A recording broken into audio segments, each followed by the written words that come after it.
Bien, mes chers concitoyens, mesdames et messieurs, je vous retrouve donc en ce début d'année 2021 pour vous entretenir une nouvelle fois avec le ministre des Solidarités et de la Santé de la crise sanitaire qui dure depuis maintenant 10 mois.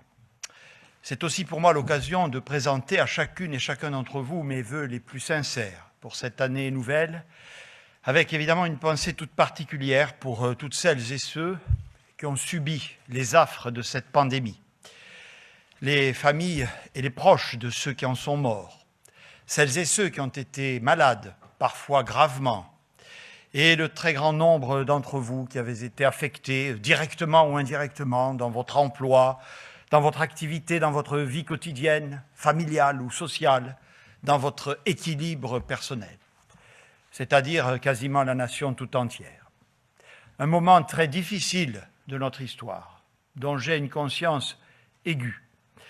Des situations parfois dramatiques auxquelles nous devons faire face, avec courage, avec détermination et avec humanité. 2021 sera l'année de l'espérance, notamment grâce à la campagne de vaccination sur laquelle nous reviendrons longuement. Mais il me faut préalablement vous présenter la situation sanitaire aujourd'hui de notre pays. Même si le virus circule légèrement moins en France que chez la plupart de nos voisins, la situation est loin d'être revenue à la normale. Le niveau des contaminations dans notre pays reste élevé. Il a même tendance à progresser depuis la mi-décembre. Nous étions alors en moyenne à 10 000 contaminations par jour. Nous sommes aujourd'hui un peu au-dessus des 15 000 cas quotidiens, soit 3 fois plus que l'objectif, vous vous en souvenez, de 5 000 cas par jour que nous nous étions fixés. Certes, c'est beaucoup moins que les 50 000 cas par jour que nous avions enregistrés fin octobre, au moment du deuxième confinement. Certes, la circulation du virus reste moins active chez nous que dans la plupart de nos voisins européens, où les mesures de confinement ont été renforcées ces dernières semaines et même ces derniers jours. Au Royaume-Uni, le nombre de nouveaux cas explose depuis quelques semaines, avec un taux d'incidence près de 8 fois supérieur au nôtre, les poussant à un reconfinement total jusqu'en mars.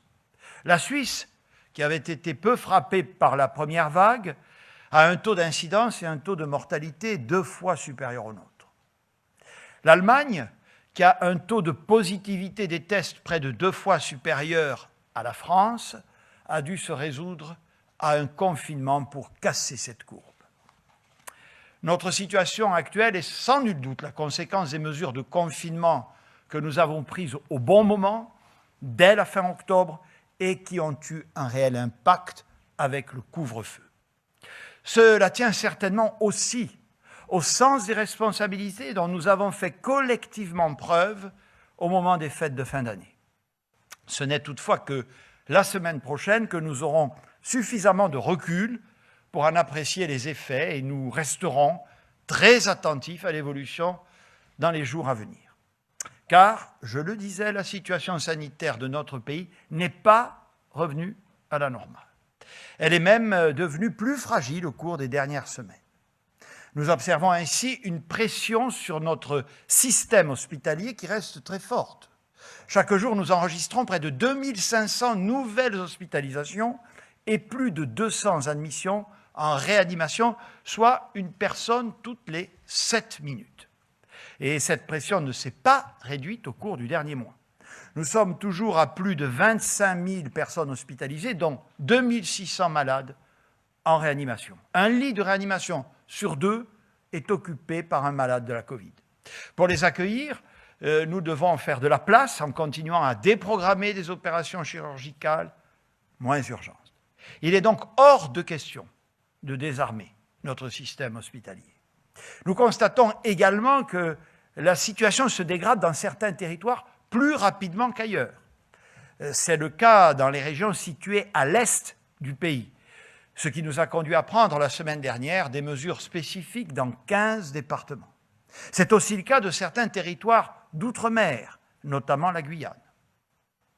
À cela s'ajoute l'inquiétude liée à l'évolution de la situation au Royaume-Uni. La flambée de cas que connaît ce pays, et dont je vous parlais à l'instant, pourrait être due à l'apparition d'une souche variante du virus. Un autre est également apparu en Afrique du Sud. Si ces nouvelles souches virales semblent être encore peu répandues dans notre pays, elles pourraient, selon les connaissances scientifiques encore préliminaires dont nous disposons, être davantage contagieuses. Compte tenu de ces éléments et du degré d'incertitude encore élevé, nous avons immédiatement réagi pour empêcher le plus possible que ces virus ne puissent se propager sur notre territoire. Nous avons décidé le 20 décembre dernier de fermer les frontières avec le Royaume-Uni et cette mesure sera prolongée jusqu'à nouvel ordre. Seules certaines catégories de personnes très précises sont autorisées. Elles doivent obligatoirement présenter un test négatif réalisé sur le territoire britannique pour entrer sur notre territoire. Je cède la parole au ministre de la Santé, Olivier Véran, qui va vous présenter les informations qui sont à notre disposition sur ces deux souches virales. Effectivement, Monsieur le Premier ministre, si un virus comme le Covid-19 est amené à muter régulièrement, deux variants de ce virus, issus de mutations repérées au Royaume-Uni et en Afrique du Sud, nous inquiètent et nous mobilisent en particulier. Le variant sud-africain est encore mal connu. Il fait l'objet de recherches à l'échelle mondiale. Nos techniques de génétique ont permis à ce jour de le repérer chez 3 patients sur le territoire national. Le variant anglais, lui, fait l'objet de davantage d'études connues et de publications. Et ce que nous savons ou suspectons à date sur ce variant anglais, je vais le résumer. D'abord, il est considéré comme plus contagieux, de l'ordre de 40 jusqu'à 70% plus contagieux que le variant que nous connaissons en France.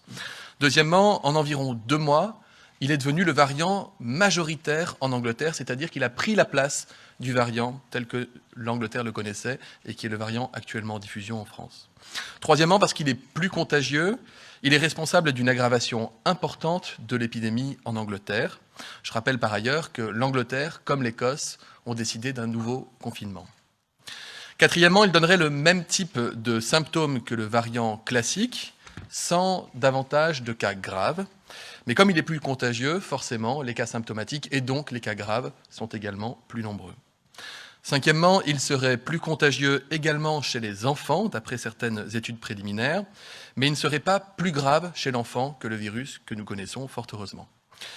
Nous voulons éviter à tout prix la diffusion de ce variant en France. À ce jour, nous avons identifié 19 cas en circulation sur le territoire national, dont 2 dans le cadre de clusters dits à risque, un en Île-de-France et un en Bretagne.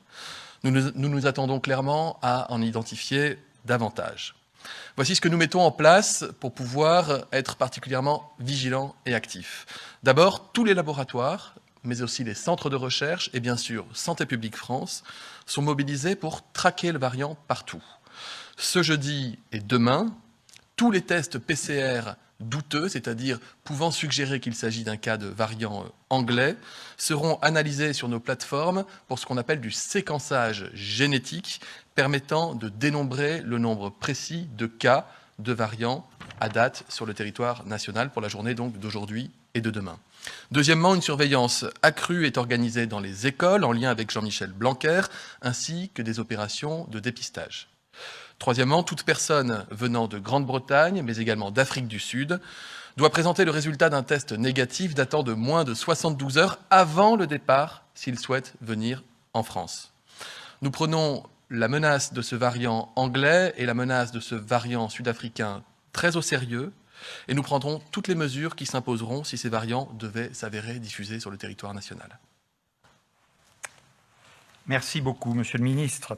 Face à cette situation donc fragile, il n'est donc pas question que nous baissions la garde dans les semaines à venir. Nous devons non seulement maintenir les mesures en vigueur visant à freiner la circulation du virus, mais être prêts, je le dis, à les renforcer dès l'instant où cela s'avérerait nécessaire en fonction de l'évolution des prochains jours et des prochaines semaines. La situation relativement maîtrisée de l'épidémie en France ne doit en effet pas nous induire en erreur. La deuxième vague est toujours là. Nous sommes loin de l'objectif des 5000 cas par jour qui correspond au seuil de maîtrise de l'épidémie. La pression sur notre système de santé reste élevée et nous ne sommes toujours pas sortis d'affaire. Nous devons retrouver une dynamique de baisse. C'est la condition pour reprendre le contrôle de l'épidémie. Pour y parvenir, cela me conduit à arrêter les dispositions suivantes. Premièrement, toutes les activités, tous les établissements, tous les équipements qui sont aujourd'hui fermés le resteront encore jusqu'à la fin de ce mois. Les musées, les cinémas, les théâtres, les salles de spectacle, les équipements sportifs ou de loisirs ne connaîtront dans les semaines qui viennent aucun assouplissement. Nous avions fixé, s'agissant du secteur de la culture, avec Roselyne Bachelot, un point de revoyure début janvier. La situation sanitaire que je viens de vous décrire ne nous permet malheureusement aucune évolution aujourd'hui. Les conditions d'une reprise à compter de début février seront ainsi concertées avec les représentants de ces secteurs que j'ai rencontrés à la fin de l'année dernière. Nous souhaitons leur donner de la visibilité en travaillant avec eux à l'élaboration d'une méthode d'ouverture encadrée et progressive. Nous ferons un point le 20 janvier prochain afin d'examiner alors, en fonction de la situation sanitaire, s'il est possible de confirmer la possibilité et les conditions d'une reprise de l'activité à partir de début février.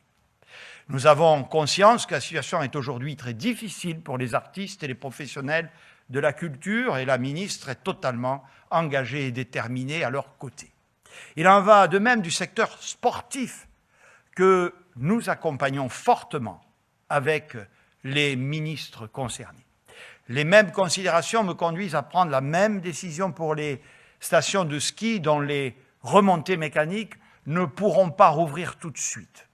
Je comprends là encore l'inquiétude des élus et des professionnels de la montagne. Je sais combien ils ont besoin de visibilité, notamment sur la possibilité d'ouvrir pendant les vacances de février. C'est vital pour ces territoires pour lesquels cette activité saisonnière fait vivre des familles entières toute l'année. C'est un objectif que nous pouvons nous fixer, mais il serait prématuré de prendre une décision aujourd'hui compte tenu des incertitudes sanitaires qui demeurent. Là encore, nous ferons un point le 20 janvier, à 2 semaines du début des vacances scolaires. L'État continuera donc d'accompagner les acteurs économiques et les territoires de montagne. Il poursuivra également son action diplomatique vis-à-vis des pays voisins dotés de stations de sport d'hiver. Nous ferons également ce point de situation avec les restaurateurs, les propriétaires de bars et des salles de sport, pour qui, malheureusement, la perspective d'une réouverture en janvier n'est pas réaliste et sera d'ores et déjà reportée à minima jusqu'à mi-février. Bien évidemment, pendant toute cette période de fermeture ou d'activité limitée, le gouvernement continuera à soutenir économiquement l'ensemble des secteurs et des acteurs qui sont impactés directement par nos mesures. Qu'il s'agisse du recours à l'activité partielle, aux prêts garantis, aux fonds de solidarité rénovés, aux différentes aides sectorielles, tous nos dispositifs seront maintenus dans les mêmes conditions et les ministres compétents seront chargés de rencontrer les filières concernées pour examiner d'éventuels besoins d'accompagnement complémentaire, notamment pour ceux des secteurs qui sont fermés sur une très longue durée. Pour les aides au titre du mois de décembre, le formulaire sera mis en ligne sur le site impôts.gouv.fr dès le 15 janvier. Jusqu'au 20 janvier également, nous prolongeons le régime de couvre-feu à 20 heures. Depuis samedi dernier, je le disais tout à l'heure, il a été avancé à 18 heures dans 15 départements où nous avons observé une reprise particulièrement sensible de la circulation virale, avec un taux d'incidence de plus de 200 cas pour 100 000 habitants. Cette mesure s'appliquera au moins 15 jours. Les derniers chiffres nous amènent à identifier 10 départements supplémentaires, plutôt situés dans l'est de la France, où pourrait également se poser la question d'une mise en œuvre de ce couvre-feu avancé. Comme nous l'avons fait la semaine dernière, les préfets vont conduire très rapidement les concertations nécessaires avec les élus de ces territoires pour bien analyser la situation et en fonction de leur retour, des décisions seront prises d'ici demain soir pour entrer en vigueur à compter de dimanche. L'ensemble des dispositions que je viens d'énoncer sont nécessaires, mais je ne peux exclure que nous ayons à prendre des mesures nationales supplémentaires si nous faisons le constat dans les prochains jours que nous en avons besoin. Je souhaite évidemment que nous puissions l'éviter, mais comme beaucoup de pays qui viennent de prendre de telles mesures récemment, nous devrons réagir vite si nous faisons le constat d'une nouvelle accélération du virus. Ainsi, la forte présence de l'épidémie, les conditions climatiques actuelles et à venir nous rappellent que malgré les perspectives de la vaccination, nous ne devons pas baisser la garde. Nous devons maintenir des mesures de freinage, continuer à toujours respecter les mesures barrières. Nous devons également poursuivre et renforcer notre stratégie tester, alerter, protéger. Nous avons aujourd'hui en France un dispositif de dépistage particulièrement développé. Je vous rappelle qu'il repose sur la gratuité. Les tests sont totalement gratuits en France pour tout le monde. C'est unique en Europe. Pour une personne asymptomatique souhaitant se faire tester, il faut ainsi débourser près de 100 € en Allemagne ou en Espagne, jusqu'à 350 € au Royaume-Uni, et même être tiré au sort en Grèce. En France, chacun peut se faire tester à côté de chez lui, dans son laboratoire, chez son pharmacien, chez son médecin, dans un cabinet infirmier, même chez son dentiste. On compte plus de 12 000 points de test en France. Notre dispositif était calibré en mai dernier pour 700 000 tests par semaine. Nous l'avons porté à 1 million par semaine en septembre, 2 millions en novembre, et pendant la semaine précédant Noël, nous avons réalisé 3,5 millions de tests sans augmentation des délais d'attente. C'est plus que tout autre pays en Europe.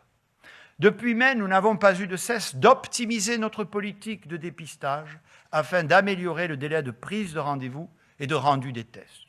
Nous n'avons jamais caché nos difficultés en septembre dernier, lorsque les délais se sont allongés sous l'effet de l'accélération de la demande.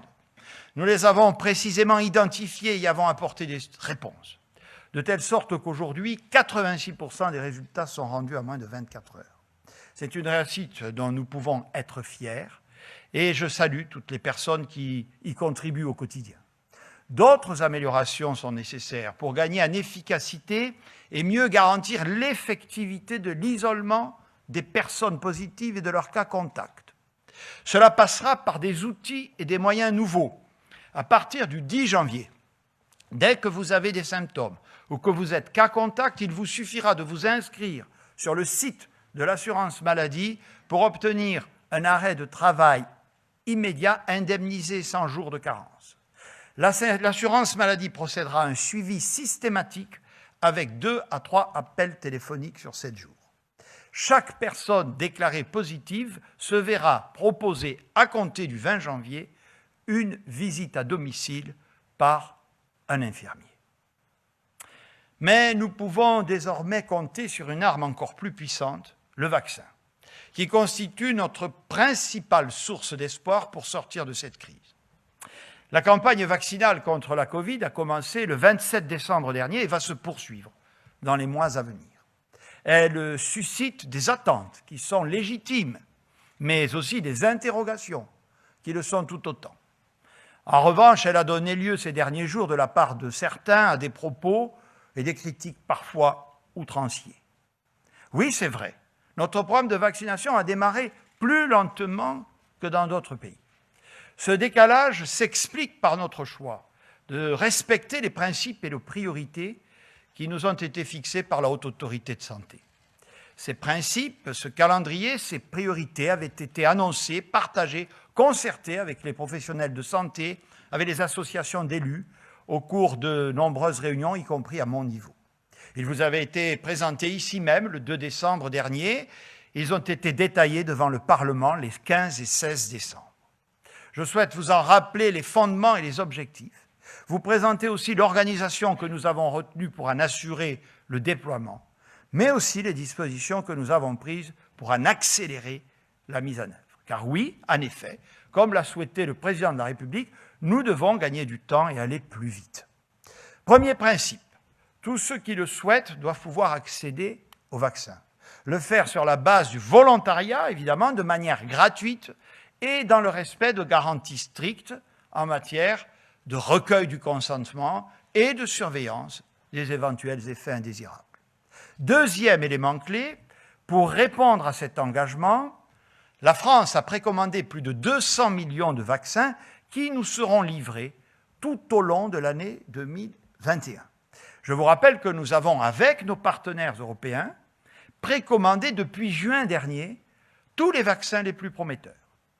Et je veux être clair que c'était le seul mécanisme de nature à garantir le plus grand nombre de doses pour nos concitoyens au vu de la saturation actuelle du marché. Il nous a déjà permis de constituer un portefeuille très large de vaccins en cours de développement. Nous en avons même commandé beaucoup plus que nécessaire. Pourquoi ? Car il est possible que certains de ces vaccins n'obtiennent pas les autorisations ou les obtiennent plus tard qu'annoncé. Cela ne dépend pas de nous et nous avons donc pris des marges de sécurité pour ne pas être en pénurie. La ministre en charge du dossier, Agnès Pannier-Runacher, pourra tout à l'heure répondre à vos questions sur ce sujet. Pour autant, cela signifie que tout le monde ne pourra pas être vacciné tout de suite, en France comme ailleurs. Notre objectif est donc clair, et il l'a toujours été, vacciner en priorité le plus vite possible les 15 millions de personnes âgées et souffrant de pathologies chroniques. Pourquoi eux ? Parce que les premiers vaccins qui arrivent permettent surtout de prévenir, quand on attrape la Covid, de développer une forme grave de la maladie. Cela veut donc dire qu'il faut protéger celles et ceux qui sont les plus à risque d'être hospitalisés, voire de décéder. C'est-à-dire les 15 millions de personnes âgées ou atteintes d'une pathologie chronique.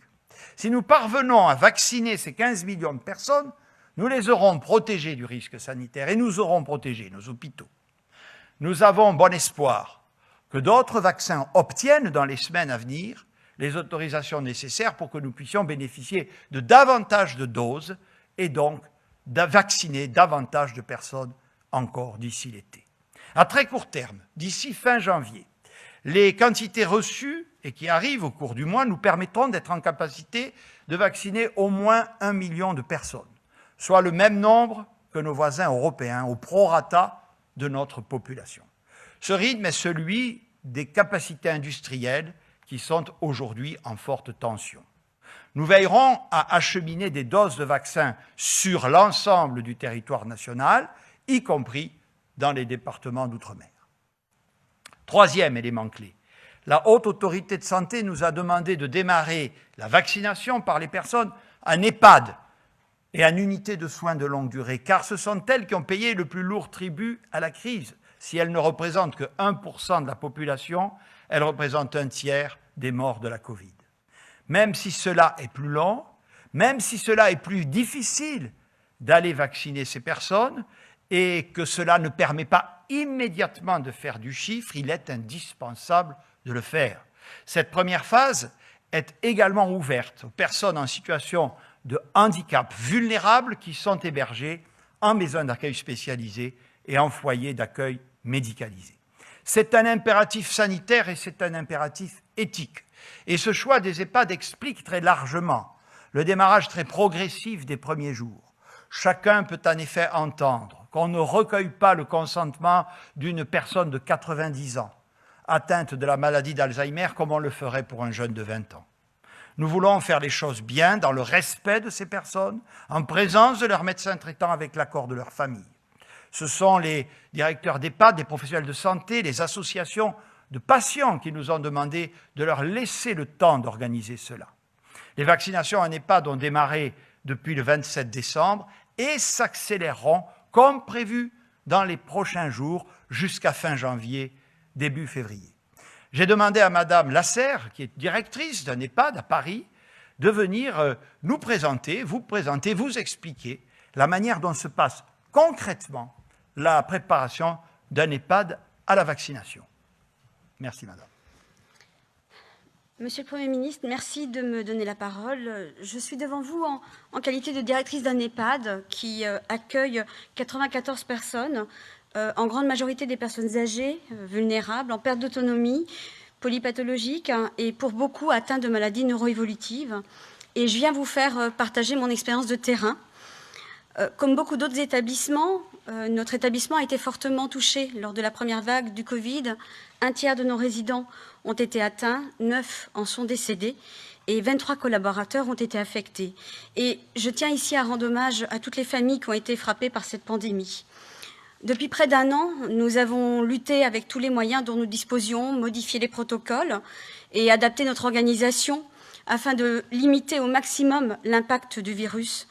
Et l'arrivée de ce vaccin est une vraie source d'espoir pour tous, pour nos résidents, pour leurs proches et pour toutes nos équipes. Depuis le 23 décembre, date de la publication de l'avis de l'HAS, nous sommes pleinement mobilisés pour mettre en œuvre la vaccination conformément à la stratégie définie par le gouvernement, avec l'appui des services support, pour ma part, de mon groupe ACPPA. Et nous avons établi des liens et des communications régulières avec les résidents, les familles et ou les représentants légaux qui ont permis de recenser les 20 premiers volontaires dans mon EHPAD. En lien avec notre médecin coordonnateur, les médecins traitants se sont mobilisés pour réaliser les visites prévaccinales, recueillir les consentements et, lorsque cela était nécessaire, prendre l'avis des proches ou des représentants légaux, sans cadre formel, mais le médecin faisant le lien avec le dossier médical de son patient. Cette première phase faite d'échanges et d'informations est essentielle et nous y consacrons tout le temps nécessaire. Elle se déroule dans le respect des personnes que nous accueillons, celui de leurs droits et selon le principe déontologique du libre choix. Cette temporalité nous permet de mener cette campagne dans un climat empreint de confiance et de sérénité. En amont, ces temps d'échange entre résidents, familles et soignants s'avèrent importants et très positifs, et je peux témoigner que souvent ils permettent de lever les doutes et d'évacuer les inquiétudes. Ainsi, une de nos résidentes, par exemple, était totalement réfractaire à la vaccination dans un premier temps, et elle s'y rallie après un cheminement au cours duquel elle a pu poser toutes les questions nécessaires à une prise de décision éclairée. Elle a également pu partager ce temps de réflexion avec sa famille. Sur ce point, il est à noter que beaucoup de familles nous contactent spontanément par téléphone ou par courriel pour mieux s'informer et pour nous faire part de leurs souhaits.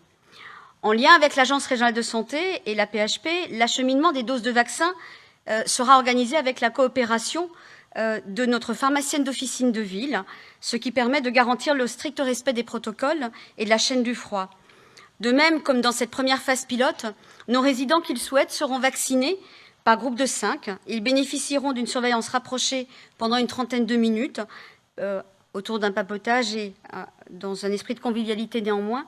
Et compte tenu de la fragilité plus grande de certains, l'équipe médicale et paramédicale restera vigilante et assurera un accompagnement ainsi qu'une attention renforcée pendant 48 heures.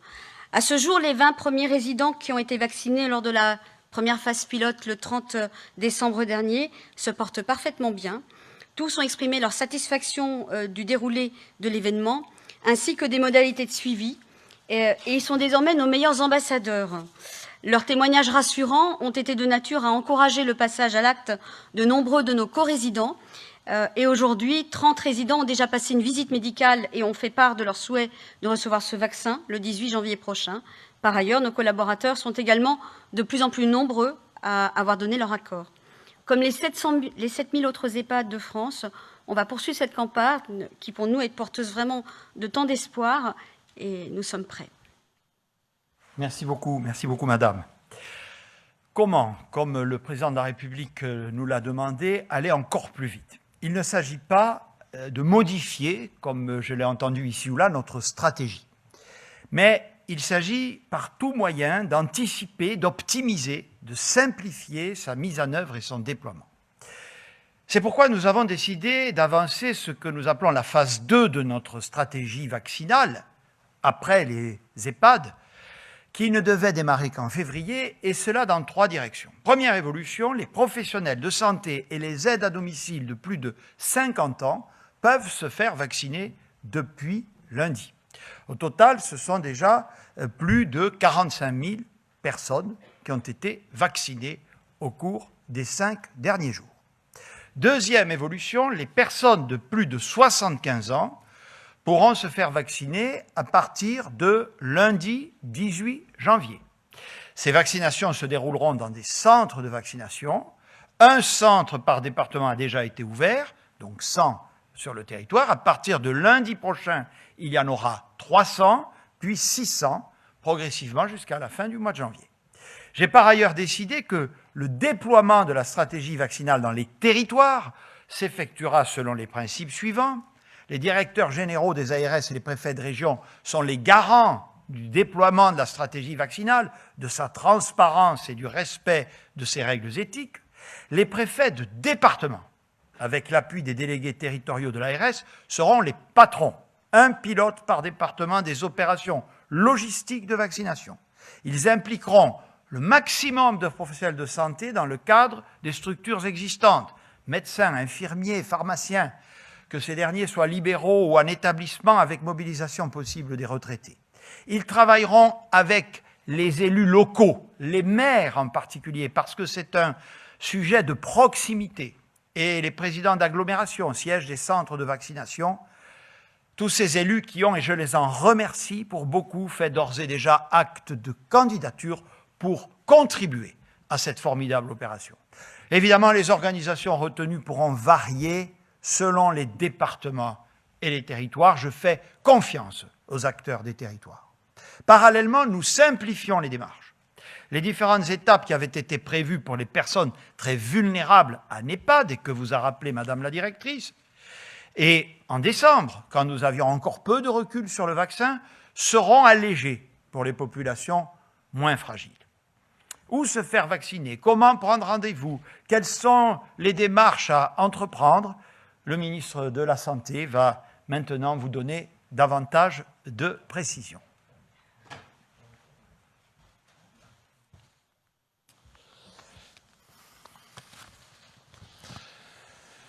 Nous mettons tout en œuvre pour vous permettre de vous faire vacciner dans de bonnes conditions. Il y a 48 heures, j'ai annoncé que nous disposions désormais de suffisamment de garanties, retours d'expérience, mais aussi recommandations pour pouvoir amplifier, accélérer et simplifier notre stratégie vaccinale. Les retours d'expérience, ce sont ces millions d'humains désormais vaccinés de par le monde. Le vaccin est sûr. Les effets indésirables graves sont extrêmement rares. On nous dit, d'après les premières remontées, mais qui sont consolidées jour après jour, de l'ordre d'environ 1 patient pour 100 000 vaccinés.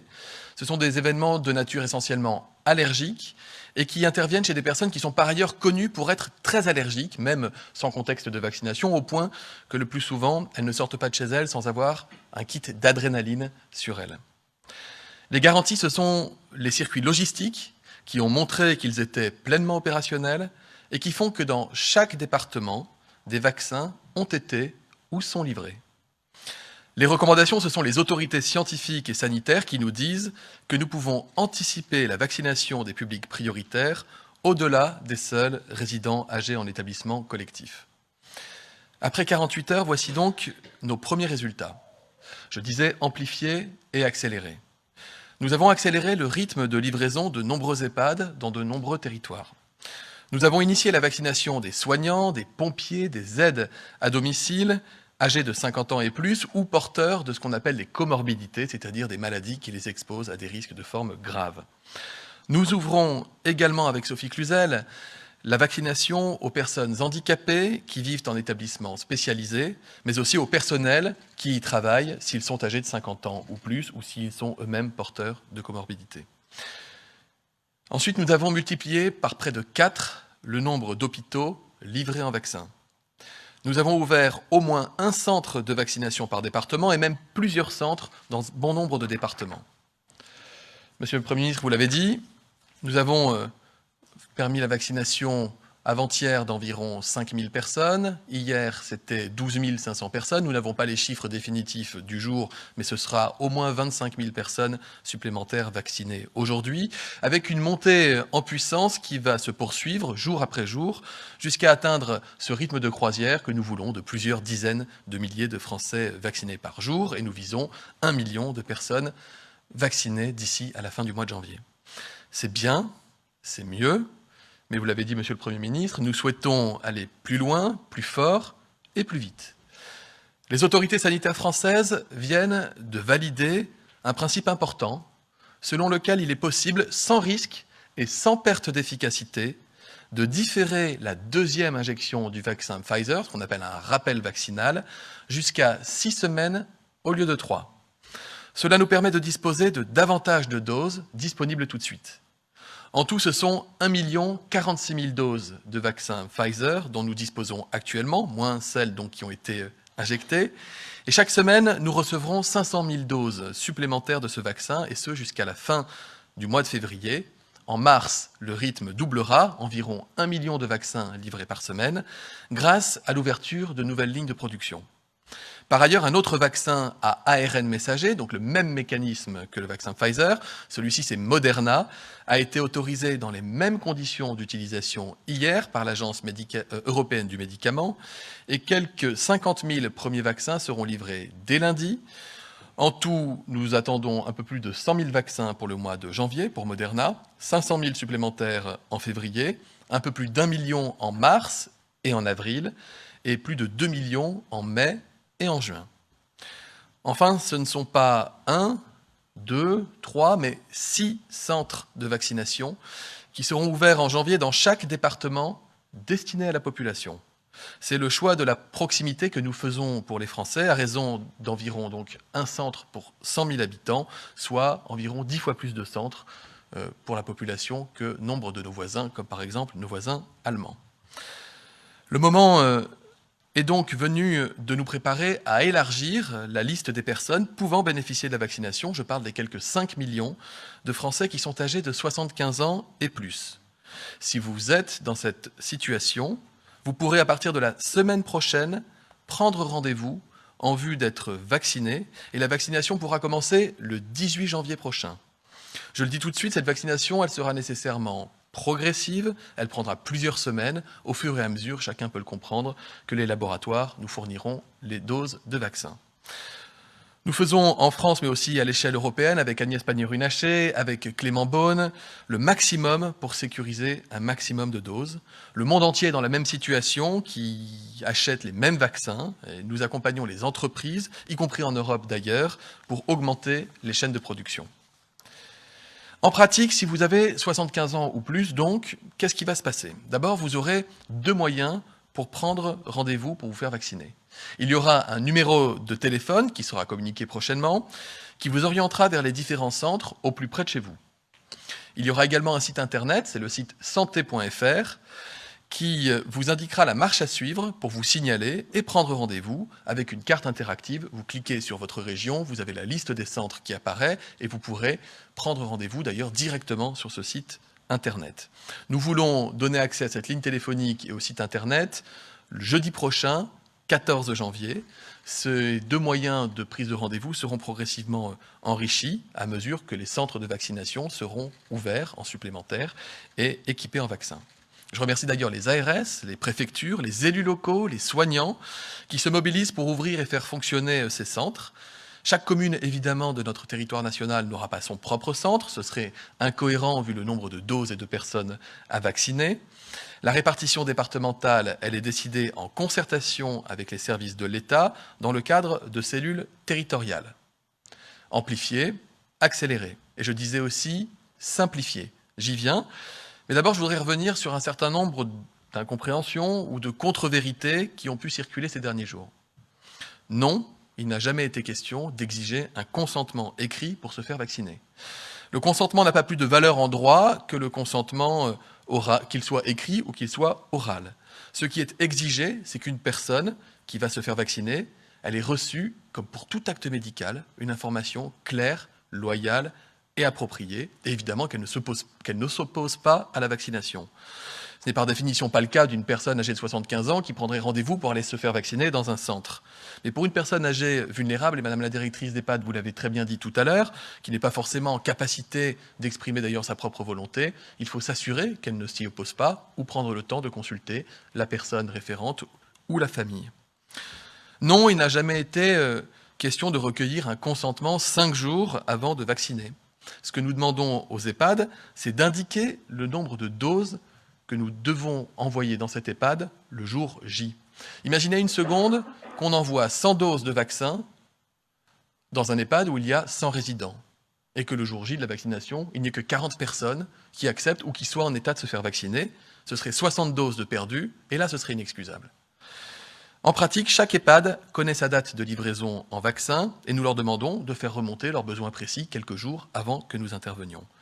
La vaccination en EHPAD a commencé progressivement, elle va prendre de l'ampleur dès la semaine prochaine dans plusieurs régions, France entière à compter de la semaine suivante. C'est un délai qui correspondait, vous l'avez très bien dit, à la demande initiale des établissements pour personnes âgées et nous travaillons d'arrache-pied avec Brigitte Bourguignon, ministre déléguée en charge de l'autonomie.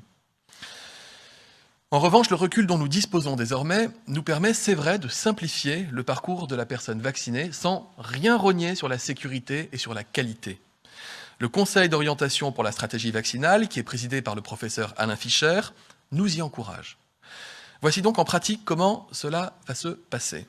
Si vous avez 75 ans ou plus, vous êtes d'abord libre, si vous le souhaitez, d'aller consulter votre médecin pour lui poser toutes vos questions, vérifier l'absence de contre-indication, mais ce n'est pas une obligation. Vous pouvez le faire, mais vous n'y êtes pas obligé. Vous vous inscrivez donc par téléphone ou sur le site santé.fr, vous réservez votre créneau dans le centre le plus proche de chez vous. Sur place, un médecin, ou tout autre soignant d'ailleurs, vous posera quelques questions ou vous fera même remplir un auto-questionnaire très simple qui visera juste à vérifier que vous pouvez être vacciné normalement et dans de bonnes conditions. Quelques questions, je les résume. Avez-vous eu le Covid au cours des 3 derniers mois? Avez-vous été vacciné contre la grippe au cours des 3 dernières semaines? Souffrez-vous d'allergies graves? Avez-vous de la fièvre ou d'autres symptômes? Prenez-vous certains traitements particuliers à signaler au cas où? Êtes-vous enceinte? On est d'accord, il y a peu de risques après 75 ans, mais je voudrais être exhaustif. Si vous le souhaitez, vous pourrez voir un médecin, puisqu'il y aura toujours un médecin présent sur le centre où vous serez vacciné. Sinon, vous pouvez directement passer à l'étape de la vaccination, c'est-à-dire qu'une fois le questionnaire rempli et validé médicalement, vous serez invité à recevoir l'injection du vaccin par un médecin, un infirmier ou d'ailleurs tout autre soignant habilité à le faire. Il s'agit d'une injection intramusculaire dans l'épaule le plus souvent, comme la plupart des vaccins. À l'issue de l'injection, vous serez amené à rester environ 15 minutes sur place, par mesure de sécurité, et ensuite vous pourrez rentrer chez vous. Vous serez vacciné. Il restera à faire la même chose entre 3 et 6 semaines après la première injection, et vous serez donc protégé contre les formes graves du Covid. Ce que je viens de décrire, c'est ce qui va rythmer notre campagne de vaccination au cours des 2 prochains mois. Une fois encore, nous ferons le maximum pour répondre au maximum de demandes le plus vite possible. Ensuite, il y a une autre phase de la vaccination, ou plutôt 2 autres phases d'ailleurs, qui démarreront. D'abord, l'ouverture aux 65 ans et plus, c'est-à-dire 7 millions de Français supplémentaires. C'est lorsque nous aurons suffisamment protégé les personnes les plus fragiles, les plus vulnérables, donc les personnes âgées de 75 ans et plus. Et puis, il y aura surtout l'arrivée d'autres vaccins au fonctionnement différent, qui auront évidemment eux aussi été validés, parce qu'ils seront jugés sûrs et efficaces. Nous espérons ces vaccins avant le mois de mars. Pour certains d'entre eux, nous disposerons de grandes quantités qui permettront d'aller bien plus vite et de protéger un maximum de Français. Ces vaccins, en plus, ils ne sont pas conservés à moins 80 degrés ni à moins 20 degrés. Ils pourront être réalisés en ville directement auprès de vos soignants. Je rappelle à titre d'exemple que cette année, pour la campagne grippale, ce sont 1,5 million de doses de vaccins contre la grippe qui ont été écoulées en moins de 24 heures. Il m'est difficile de fixer ici un nombre de Français qui seront vaccinés à coup sûr avant l'été. Vous le comprendrez, puisque ça dépend de la validation en bonne et due forme de ces vaccins, et que nous ne pouvons pas le savoir tant que ces vaccins n'ont pas été validés. Mais je vous confirme qu'en tout état de cause, nous avons commandé 78 millions de doses qui sont normalement livrées avant l'été, entre les 5 principaux vaccins, c'est-à-dire les 2 qui existent déjà, et les 3 autres dont nous espérons qu'ils le seront, et évidemment, c'est suspendu au fait qu'ils soient validés. Chaque jour, nous publierons le nombre de vaccinations quotidiennes et cumulées. Un système d'information permet aux soignants de faire remonter tous ces chiffres au quotidien. Il est opérationnel depuis lundi. Il nécessite encore quelques jours pour monter en puissance. Vous comprendrez que quand on demande aux soignants d'ouvrir des centres de vaccination, d'ouvrir des lignes de vaccination, de mobiliser les soignants pour qu'ils se fassent vacciner, il est compliqué d'exiger d'eux que tous les jours, à la bonne heure, ils fassent remonter les données, mais ce sera le cas très rapidement et vous aurez un accès libre à ces informations, évidemment. Pour l'heure, nous demandons aux agences régionales de santé de nous faire remonter chaque soir le nombre de vaccinations qui ont été réalisées et ce sont les chiffres que nous vous avons communiqués avec le Premier ministre. Pour conclure, j'ai conscience de l'impatience légitime de ceux qui, parmi vous, ont hâte de se faire vacciner. De tous ceux qui voient aussi dans le vaccin une chance de reprendre le cours normal de leur vie, retrouver leur emploi, leur université, leur salle de sport, le théâtre. Ce ne sont pas 6 jours qui font une différence face à la pandémie, ni quelques dizaines de milliers de vaccinés. Ce qui fera la différence, c'est notre engagement collectif dans cette reprise en main par l'homme d'un environnement qui était devenu défavorable. Faites-vous vacciner, aidez vos proches à se faire vacciner, réalisez la chance que la science nous offre. Le moment que nous vivons est historique, il connaîtra ses hauts, peut-être ses bas, ses grands moments d'engouement collectif, peut-être ses phases d'incompréhension, comme par exemple si nous devions manquer quelques jours de vaccin entre 2 ravitaillements. Mais à la fin, en nous vaccinant, nous sauverons des vies et nous retrouverons la nôtre. Je le redis, nous mettons tout en œuvre pour vous permettre de vous faire vacciner dans de bonnes conditions. Merci, Monsieur le ministre de la Santé. Vous l'avez compris, le déploiement de la vaccination dessine une perspective claire de pouvoir sortir progressivement de cette crise sanitaire à l'échéance, nous l'espérons tous, de l'été prochain. Pour autant, nous allons devoir vivre avec ce virus encore plusieurs mois. Nous ne baisserons donc pas la garde sur les gestes barrières, les tests ou encore les mesures de freinage.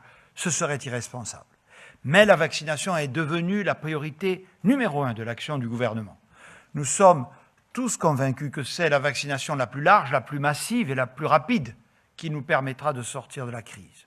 Ne confondons pas, néanmoins, vitesse et précipitation. Les choses doivent être faites dans le plus grand sérieux et le plus grand respect des personnes les plus fragiles, car nous avons besoin de l'adhésion de tous. Alors j'en appelle à la sérénité. Je demande que cessent les polémiques stériles qui n'apportent rien, sinon que d'inquiéter inutilement nos concitoyens, déjà fatigués et à fleur de peau du fait de la durée et de l'ampleur de cette crise inédite. On ne peut pas, alors que le match vient de commencer et qu'il durera plusieurs mois, prétendre dès les premières minutes, que dis-je, dès les premières secondes, qu'il est déjà perdu. Bien au contraire, nous relèverons ensemble le pari de la vaccination et nous surmonterons ce défi historique. Nous voulons à la fois permettre l'exercice d'un véritable droit à la vaccination, certes organisé en fonction de priorités sanitaires, et convaincre le maximum d'entre vous, précisément parce que nous avons pris toutes les garanties éthiques et médicales de se faire vacciner. Se faire vacciner, c'est se protéger soi-même, mais c'est aussi protéger les autres. Montrons que nous sommes une nation solidaire, une nation généreuse. J'en appelle une nouvelle fois à notre sens des responsabilités individuelles et collectives. Mes chers concitoyens, une phase nouvelle de la lutte contre la pandémie s'est ouverte. Il s'agit d'un défi humain et logistique considérable et inédit qui nécessite patience et détermination, et je ne doute pas de notre succès collectif. Je m'en tiens, mesdames et messieurs, à votre disposition.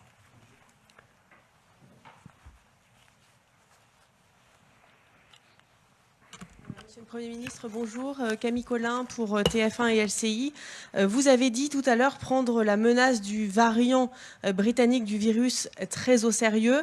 L'OMS, ce matin, a demandé à l'Europe d'en faire plus face à une situation qu'elle qualifie d'alarmante. Alors la France doit-elle justement en faire plus et comment? Est-ce que la piste d'une fermeture des écoles est envisagée ou de vacances scolaires qui dureraient plus longtemps pour enrayer la contagion de cette souche? Est-ce qu'un nouveau confinement est lui aussi envisagé? Est-ce qu'il ne faut pas, comme le disait l'un des membres du Conseil scientifique, frapper tôt et fort pour éviter de se retrouver dans la situation anglaise? Merci. On va changer, on est en 21, donc je vais faire 2 questions par 2 questions. D'accord? Est-ce que le ministre peut se préparer? Bonsoir, Monsieur le Premier ministre. Bonsoir, Julia madame. Van Elst pour BFM TV. Au vu des chiffres qui, en ce début d'année, ne sont pas très satisfaisants, avec les cas, on le voit, qui augmentent à nouveau, sommes-nous pas en train de payer les fêtes de fin d'année, et notamment Noël, avec les nombreuses familles françaises qui ont pu se réunir à Noël? Et puis, deuxième question, que répondez-vous à différents présidents de régions qui demandent en fait d'acheter eux-mêmes les doses de vaccins pour aller plus vite? Merci. Alors, le ministre voudra bien compléter mon propos, notamment par rapport à l'OMS. Vous voyez, ça, c'est le sel de ma fonction, hein, mesdames. Vous me dites, est-ce qu'on ne paye pas les fêtes de fin d'année, notamment Noël, après m'avoir accusé de sacrifier Noël? Vous vous en souvenez, quand on a pris les décisions. Donc, un coup, on en fait trop, et puis les mêmes, 15 jours après, vous reprochent de ne pas en faire assez. Sans doute que la vérité est au juste milieu. Pour ce qui est en tout cas des fêtes de fin d'année, c'était la deuxième question. Comme je l'ai dit dans mon intervention, et vous le savez d'ailleurs, pour connaître l'impact épidémique, je me mets sous le contrôle du ministre de la Santé, je pense qu'il est encore un peu tôt pour pouvoir l'apprécier de façon claire. Il n'y a pas que Noël, je dirais, sur l'ensemble de la période.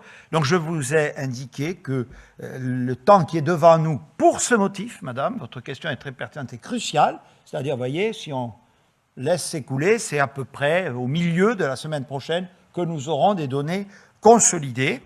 Les fermetures des écoles, juste Olivier Véran vous répondra sur le plan strictement sanitaire. Vous me permettrez une remarque plus générale. Nous avons eu à faire face, si j'ose dire, et comme le dit Jean-Michel Blanquer, à plusieurs rentrées scolaires depuis le début de cette crise sanitaire, avec un premier confinement où les écoles avaient été, vous vous en souvenez toutes et tous, fermées. On en a tiré les enseignements en disant vraiment que, je crois d'ailleurs que c'est ce que écrit aussi l'OMS ou une autre institution, que la fermeture des écoles devait être envisagée vraiment en dernier recours. Je sais que certains pays ont recouru. Ma position est qu'effectivement, il faut vraiment que la situation sanitaire soit gravissime pour fermer les écoles, car nous savons que les conséquences, y compris sanitaires, de la fermeture des écoles sont absolument dramatiques. J'observe d'ailleurs, nous suivons tous les jours, la situation des clusters, des contaminations dans les écoles, dans les collèges, dans les lycées, qui, je vous rappelle, ont déjà vu leur fonctionnement allégé avant les vacances de Noël. Nous suivons tous les jours cette situation et la dernière rentrée s'est réalisée de façon tout à fait, je le dis, satisfaisante. Par rapport à ce qui se passe en Grande-Bretagne, décision a été prise, dès que nous avons eu les premières données, de renforcer la surveillance épidémiologique et les tests dans les écoles, et le ministre aura l'occasion de vous présenter la montée en charge de cette politique de dépistage dans les écoles, en particulier dans les lycées, qui est déjà, comme je le disais, très élevée. Je termine en vous répondant sur les présidents de région. Je veux dire, toutes les bonnes volontés sont bienvenues, il n'y a aucun sujet.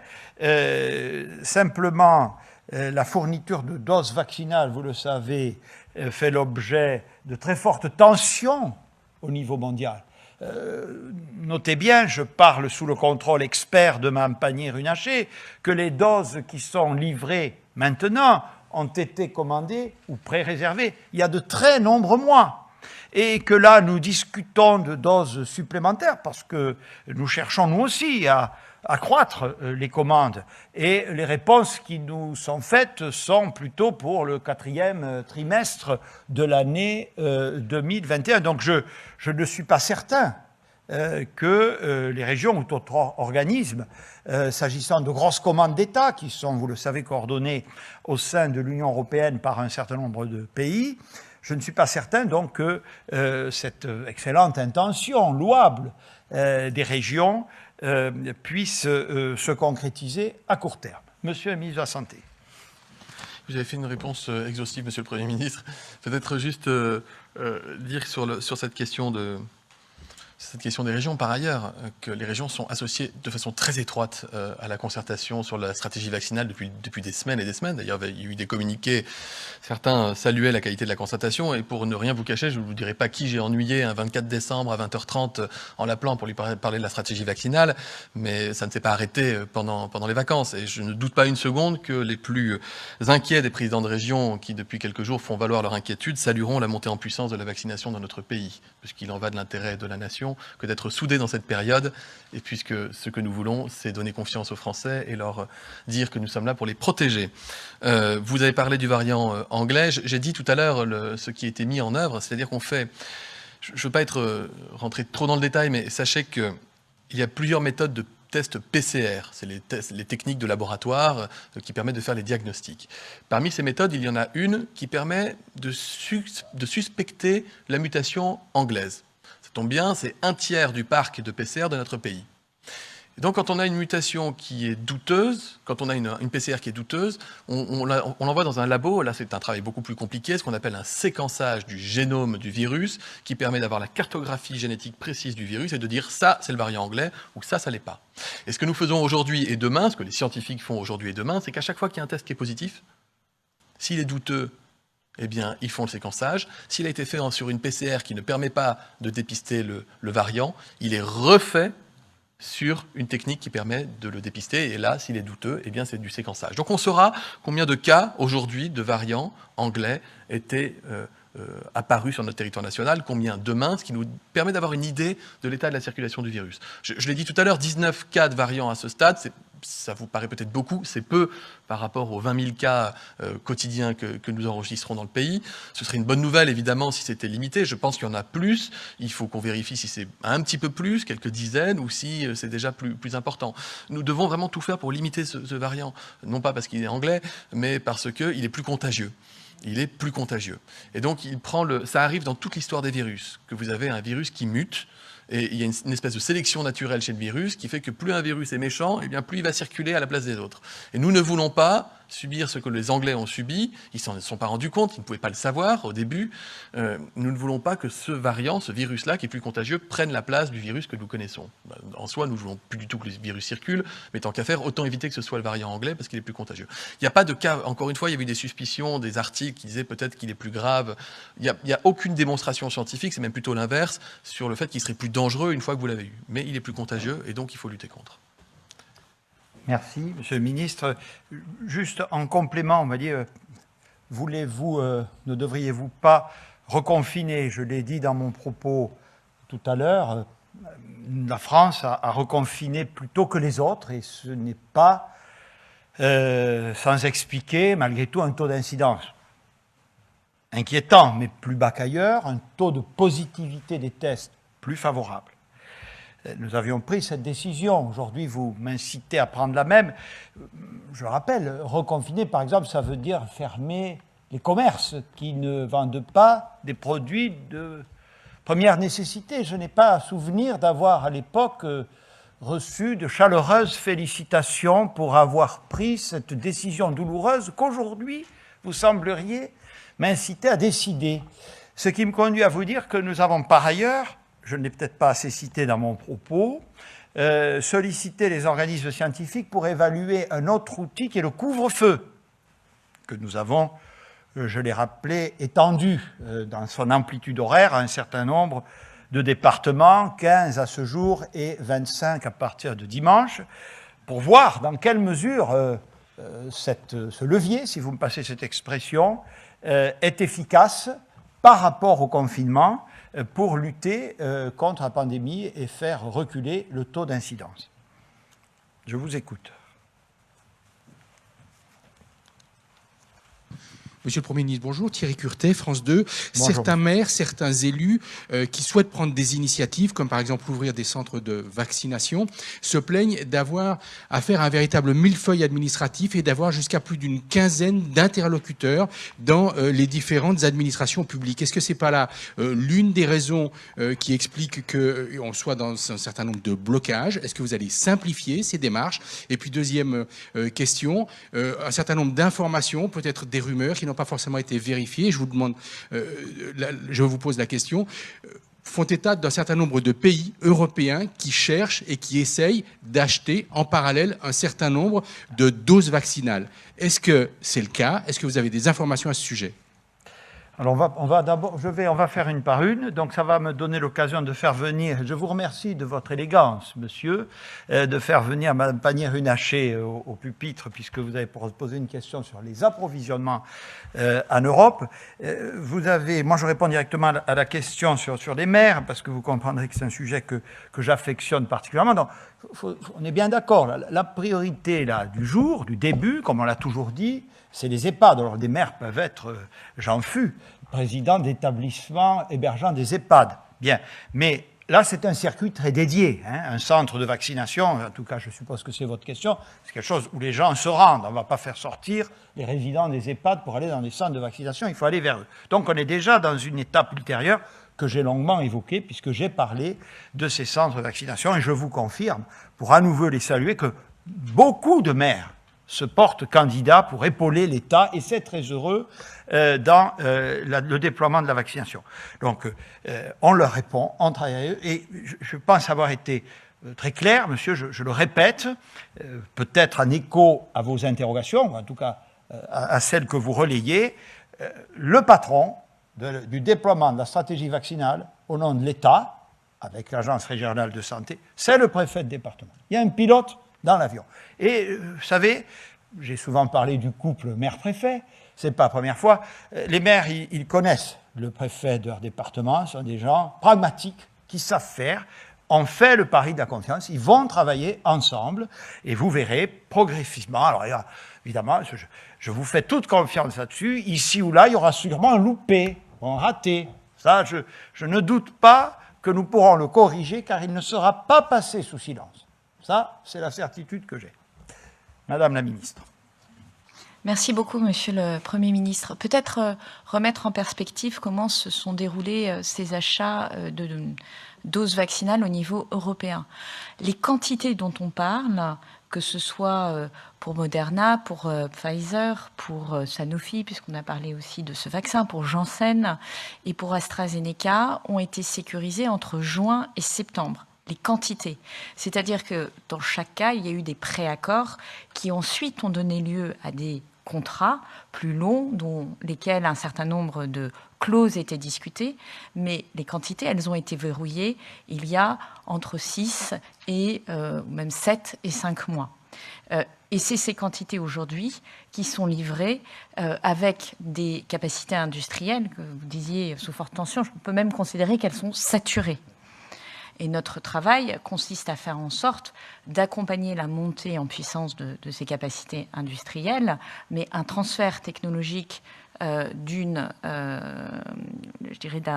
laboratoire pharmaceutique vers un sous-traitant, ça prend 12 mois à 18 mois en temps normal. Donc nous sommes face à une prouesse industrielle où, de manière générale, chacun pousse les plus gros sites de son pays pour pouvoir fabriquer le maximum de doses. Donc, ce qui est négocié aujourd'hui, c'est-à-dire les nouveaux apports, comme l'a dit Monsieur le Premier ministre, ce sont des quantités qui arriveront au deuxième semestre, voire en fin de deuxième semestre, pour des raisons évidentes de montée en puissance des capacités industrielles. Et au niveau européen, je ne lis pas dans le marc de café, je ne sais pas ce qui se passe dans l'arrière-boutique de chacun des États. Mais tel que sont conçus les contrats, il n'est pas matériellement possible de livrer à la fois les contrats actuels et de donner des doses en plus. Ce n'est pas de la boulangerie et des baguettes que nous fabriquons, c'est des vaccins. Et donc, ça demande un minimum d'homologation de site, de transfert technologique, de conditions rigoureuses de montée en puissance. Et encore une fois, je crois qu'il faut saluer l'exploit industriel qui a été réalisé après l'exploit de recherche et développement par les différents laboratoires pharmaceutiques. Et comme vous l'avez vu, ils courent tous aussi vite que possible. Et nous, notre travail, c'est de faire en sorte qu'on fabrique.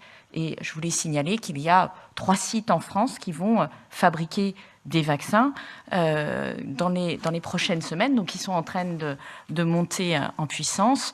Recipharm pour le vaccin Moderna, Delpharm pour le vaccin BioNTech, et si le vaccin CureVac est effectivement validé, Fareva produira ce vaccin au-delà effectivement des sites de Sanofi. Il faut peut-être ajouter, monsieur, que notre position est très claire, le président de la République l'a rappelé.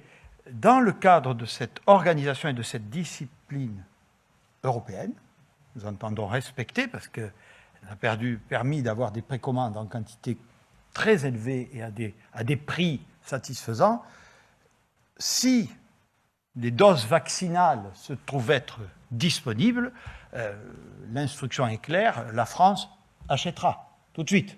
D'accord ?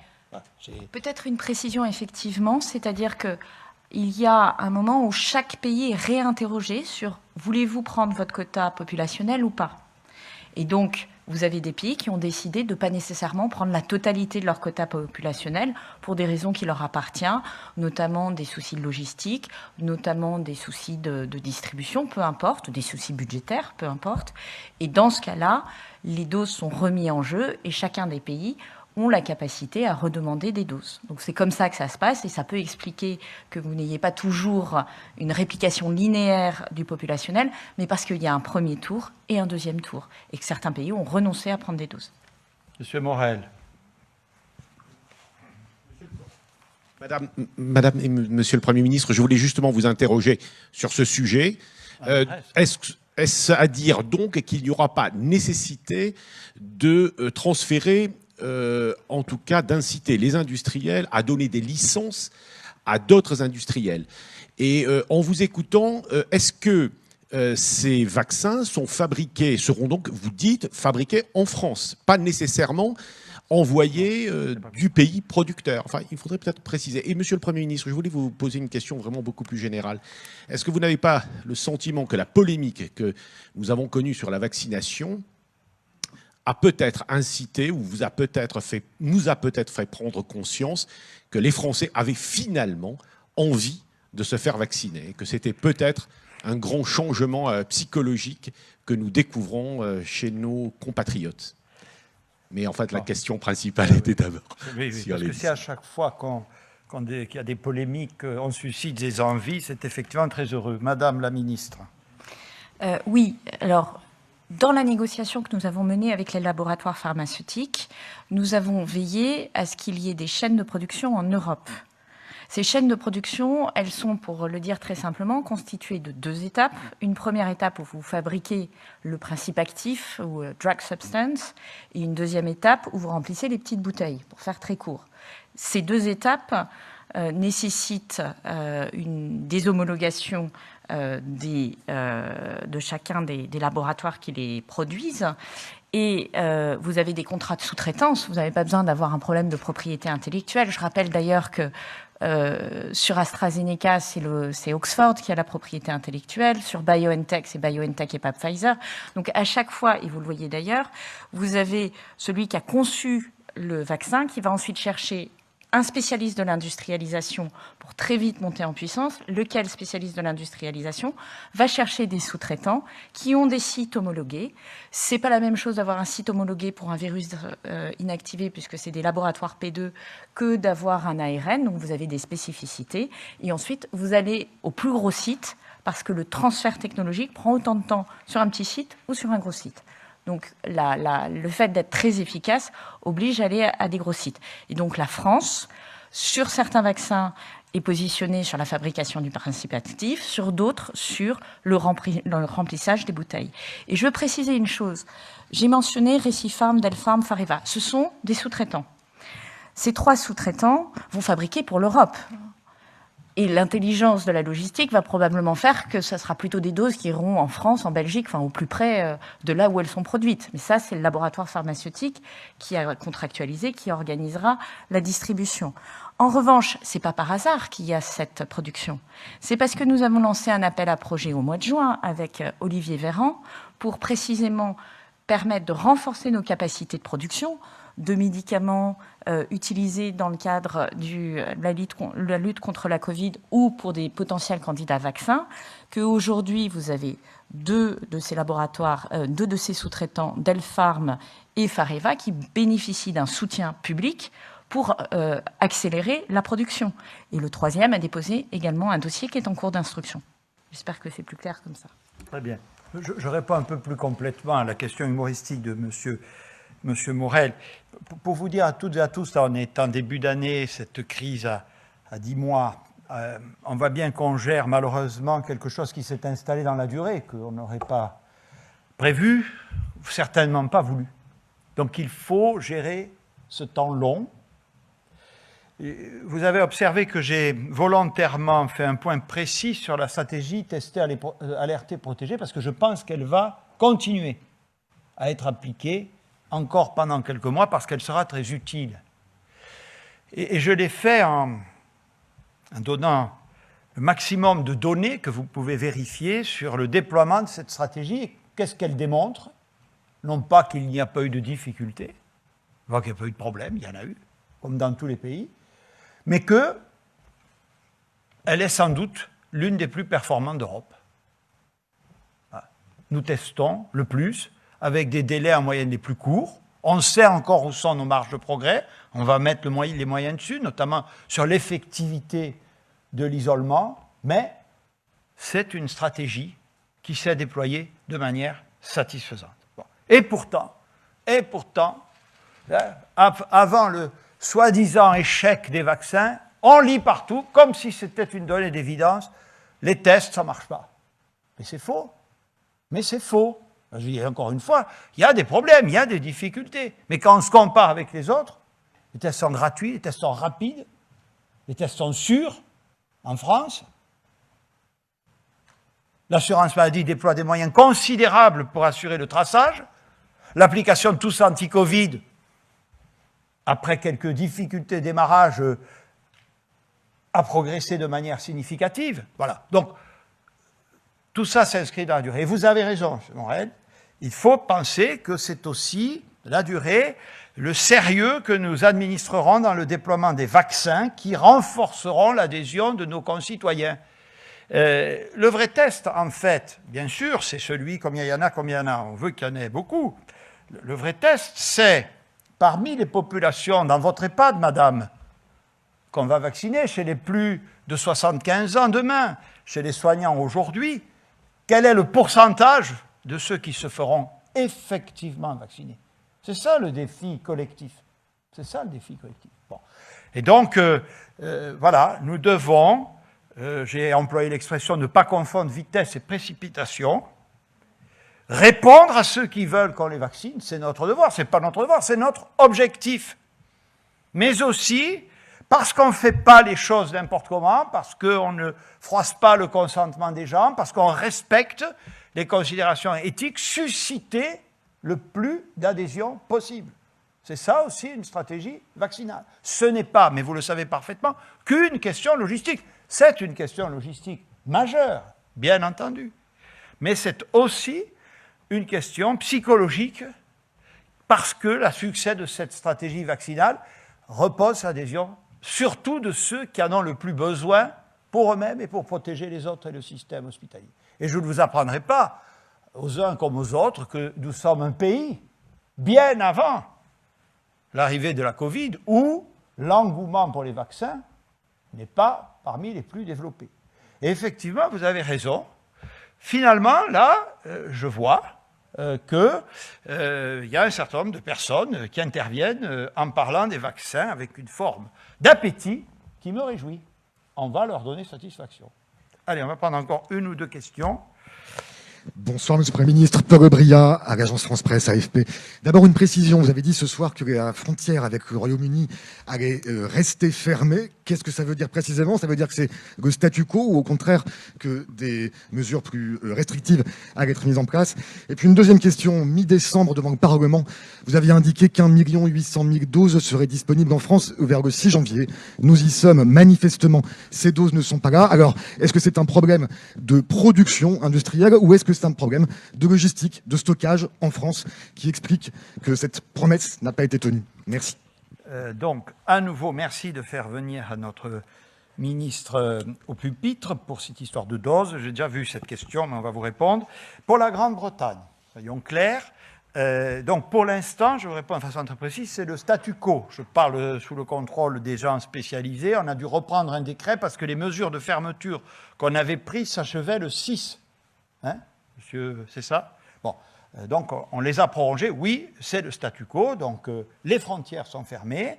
Et pour les citoyens français qui résident en Grande-Bretagne, et pour, il y a surtout, en fait, c'est surtout le problème des routiers, un test au départ. Bon. Le président de la République, nous devons lui faire rapport, a demandé à ce que soient bien évaluées les modalités d'application de ces dispositions, de mesurer aussi, c'était le sens d'intervention du ministre de la Santé, l'impact des informations scientifiques que nous disposons au fur et à mesure, chaque jour davantage, sur ce virus mutant. Là aussi, je parle sous son contrôle, qu'un avis du Conseil scientifique sur ce sujet précis est attendu pour le début de la semaine prochaine, mardi, je crois. Et donc, nous pourrions être amenés à prendre des mesures, soyons clairs, certainement pas d'allègement du dispositif. Certainement pas. Alors, sur les fameux 1,8 million de doses, Madame la Ministre. Alors, je crois que c'était à la fin du mois de janvier, donc ça recoupe les chiffres qu'on vient de vous donner, ce qui avait été dit au mois de décembre, et nous sommes, comme l'a très bien indiqué Monsieur le ministre de la Santé, à 560 000 doses livrées chaque semaine, donc on sera tout à fait dans ces niveau. Donc, c'est ni un problème d'industrialisation, ni un problème de logistique. C'est tout simplement une question de compréhension de nos tableaux, probablement. Voilà. Allez, on va prendre une dernière question. Madame. À propos du délai d'injection entre les deux doses, la deuxième dose... le laboratoire Pfizer avait dit qu'il ne préférait pas qu'on reporte au-delà de 3 semaines. Vous dites que vous allez reporter jusqu'à 6 semaines. Est-ce que ce n'est pas plus dangereux pour l'efficacité du vaccin? Qui vous donne l'autorisation? Vous parlez des autorités sanitaires. Est-ce que c'est la NSM, la Haute Autorité de Santé? Et justement, est-ce que ce n'est pas plus dangereux de reporter, en tout cas, c'est moins efficace pour le vaccin de reporter la deuxième dose? Et comment allez-vous faire justement pour gérer les doses là-dessus, sur ce point-là? En tout cas, Monsieur le ministre de la Santé, il y aura bien une deuxième injection, parce que vous auriez pu aussi poser cette question par rapport à des pratiques de pays amis. Je ne peux pas croire que vous puissiez croire qu'on prendrait une décision qui serait dangereuse ou qui conduirait à être moins efficace. Vu tout ce qu'on fait pour organiser la stratégie vaccinale dans notre pays, c'est qu'on a envie que ça serve. C'est pas pour le plaisir de l'injection, c'est pour que ça puisse être efficace et protéger les Français. Non, ce qui relève des informations que les scientifiques ont eues, c'est que ça ne peut pas, la deuxième injection, le rappel, ne peut pas avoir lieu moins de 21 jours, moins de 3 semaines avant moins de 3 semaines après la première injection. Sinon, là, on a une perte d'efficacité, c'était ce qui relevait de l'étude. Et ensuite, ce qu'ils ont observé, c'est qu'il y a des patients, et dans le cadre du protocole, et dans le cadre de la vaccination, qui ont une injection plus tardive que les 3 semaines, et même certains ont une injection beaucoup plus tardive que les 3 semaines, et que ça s'est très bien passé. Donc, les données dont nous disposons, et évidemment, on ne fait pas ça sans l'avis conforme des autorités sanitaires, en l'occurrence la NSM, je ne sais plus si la HAS, la Haute Autorité de Santé, a eu à se prononcer, mais tout est parfaitement conforme, et si je vous l'annonce, c'est qu'on est baqué de ce point de vue-là par les scientifiques et les acteurs de la santé. Allez, merci beaucoup, et à bientôt. Je vous ai déjà répondu à cette question. J'ai déjà répondu à cette question. Donc, dès que, j'espère, je me ferai vacciner, je souhaite ardemment me faire vacciner, et je le ferai quand mon tour viendra. Voilà. Merci beaucoup.